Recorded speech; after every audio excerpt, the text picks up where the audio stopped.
நாமத்தினாலே இந்த நாளில் உங்களுக்கு வாழ்த்துக்களை தெரிவித்துக் கொள்கிறேன். எப்படி இருக்கீங்க? சந்தோஷமாக இருக்கீங்களா? மகிழ்ச்சியாக இருக்கீங்களா? உங்களை சந்திக்கிறதுல மிகுந்த மகிழ்ச்சி அடைகிறேன். பிறந்த நாளை திருநாளை கொண்டாடுகிற பிள்ளைகளை இயேசுவின் நாமத்தினால் ஆசீர்வதிக்கிறேன். இந்த நாளில் நாங்கள் ஒவ்வொரு நாளும் உங்களுக்காக ஜெபிக்கிறோம். நீங்களே எங்களுக்காக ஜெபித்துக் கொள்ளுங்கள். இந்த நாளிலே ஆண்டவர் நம்முடைய வாழ்க்கையிலே புதிய புதிய காரியங்களை செயல்படுத்த போகிறார். என்னென்ன காரியங்களில் பிரச்சனையோடு இருக்கிறீர்களோ அந்த பிரச்சனைகளுக்கு ஒரு முற்றுப்புள்ளியை தேவன் வைக்கப் போகிறார். ஏன்னா ஒரு பிரச்சனை போனால் அடுத்த பிரச்சனை நம்மை தொடர்கிறதாய் காணப்படுகிறது. இதோட முடிஞ்சு போச்சு, இனி நிம்மதியாக இருக்கலாம் அப்படின்னு சொல்லி நம்ம யோசிச்சோன்னா அடுத்து அதை விட ஒரு பிரச்சனை பெருசாக கடந்து வர்றதை பார்க்குறோம். ஆனால் இன்றைக்கு ஆண்டவர் உங்களை பார்த்து சொல்லுகிறார், மகனே மகளே, உன் பிரச்சனை இன்றோடு முடிந்தது என்று சொல்லி. என்னென்ன காரியங்களும் ஒரு முடிவு வர வேண்டும் என்று சொல்லி நீங்கள் எதிர்பார்ப்போடு காத்திருந்தீங்களோ அந்த காரியத்திலே முடிவு வந்துவிட்டது. அந்த பிரச்சனை இன்றோடு முடிக்கும் நேரமும் வந்துவிட்டது. வாசிக்கிறேன் கேளுங்க.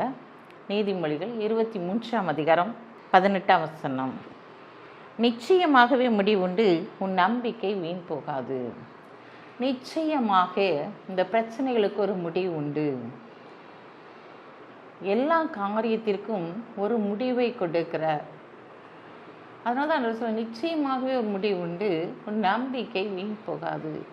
ஆண்டவர் இன்றைக்கு எனக்கு ஏதாவது செய்ய மாட்டாரா, இந்த மாதத்தில் ஏதாவது செய்ய மாட்டாரா என்று சொல்லி நீங்கள் ஏக்கத்தோடு பார்த்து கொண்டிருக்கலாம். ஆண்டவர் இன்றைக்கு அந்த பிரச்சனைகள்லாம் மாற்றி போட போகிறார். இதோ சீயோனின் சிறையிருப்பை திருப்பும்போது நீங்கள் சொப்பனம் காண்கிறவர்களைப் போல இருந்தோம் என்று சொல்லத்தக்கதாக உங்களுடைய பிரச்சனைகள் இன்றோடு முடியப் போகிறது. உங்களுடைய பிரச்சனைகள் மத்தியில் நீங்கள் வாழ்ந்து கொண்டிருக்கலாம். வியாதியின் மத்தியில் வாழ்ந்து கொண்டிருக்கலாம். கடன் பாரங்களின் நிமித்தம் நீங்கள் உடைந்து போயிருக்கலாம். இதனால் தேவைகள் சந்திக்கப்பட முடியாதபடிக்கு சோர்ந்து போய் அமர்ந்திருக்கலாம். பிள்ளைகளுடைய படிப்பிற்கு நான் ஃபீஸ் கட்ட வேண்டுமே, என்ன செய்வது என்று சொல்லி எனக்கு தெரியவில்லையே என்று சொல்லி நீங்கள் கலங்கி தவிக்கலாம். ஒரு வேலை இருந்தால் கூட ஏதாவது சமாளித்து விடலாமே என்று சொல்லி நீங்கள் சோர்ந்து போயிருக்கலாம். எங்கு போனாலும் என் நிழல் கூட வருகிறது போல என் பிரச்சனையும் கூடவே வருகிறது என்று சொல்லி கூட நீங்கள் யோசிக்கலாம். ஆண்டவர் இன்றைக்கு உங்களை பார்த்தா சொல்கிறார், உன் பிரச்சனைகள் அனைத்தும் இன்றோடு முடிந்தது. மகனே மகளே, நீ ஏன் கவலைப்படுகிறாய்?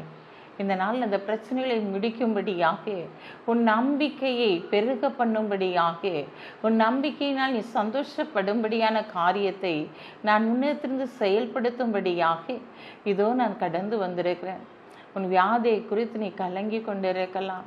ஆண்டவரே, சரீரத்தில் வேதனைப்படுற ஆண்டவரை, இந்த வேதனை நீங்கட்டும்னு சொல்லி நான் எவ்வளவோ ஜெபிக்கிறேன்.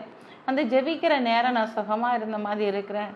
பழையபடி மீண்டுமாய் அதே பிரச்சனை எனக்கு தொடர்கிறது ஆண்டவரே, என்னால் இதிலிருந்து சமாளிக்க முடியலப்பான்னு சொல்லி நீ அழுது கொண்டு இருக்கலாம். ஆண்டவர் இன்றைக்கு அந்த பிரச்சனைகள், உன் சரீரத்திற்கு வியாதி என்கிற பிரச்சனையிலிருந்து ஒரு விடுதலை கொடுக்க போகிறார். உன் சரீரத்தில் நல்ல சுகபலன் ஆரோக்கியத்தை கொடுக்க போகிறார்.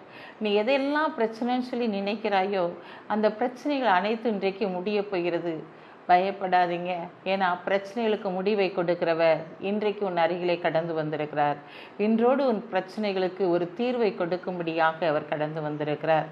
கண்களை மூடி ஜெபிப்போம். அன்புள்ள ஆண்டவரை, இந்த நாளுக்காக உமக்கு நன்றி செலுத்துறையா. இந்த நாளிலும் உடைய பிரசன்னத்தின் ஆளுகையினால் உடைய பிள்ளைகளை நிரப்புங்க.